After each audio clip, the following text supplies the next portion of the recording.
katika channel yako pendwa ya Feaboy kwa update zote kuhusu ajira, elimu pamoja na mbinu mbalimbali za kuweza kutengeneza pesa kupitia simu yako ya mkononi.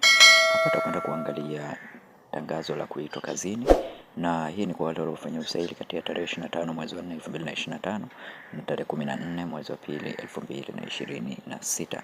Hongereni sana kwa nyinyi ambao mmeweza kuitwa katika nafasi hizi za kazi, na kwa wewe ambao ulifanya usaili katika tarehe hizo na ukubahatika kuitwa, usikate tamaa, omba tena pale nafasi zitakapoweza kutangazwa. Na hapa kuna nafasi za ualimu, mwalimu daraja la 3C hisabati pamoja na fizikia. Ni ajira nyingi hapa ni za walimu wa hisabati pamoja na fizikia. Kwa hakikisha unaipata PDF hii kupitia WhatsApp group letu. Linki ya kujiunga na group nimekuwekea katika description ya video hii. Lakini kwa wewe ambaye ni mara yako ya kwanza kuingia katika channel hii ya Feaboy, tafadhali bonyeza neno subscribe, like video hii na share video hii kwa wengine wengi zaidi. Asante na karibu.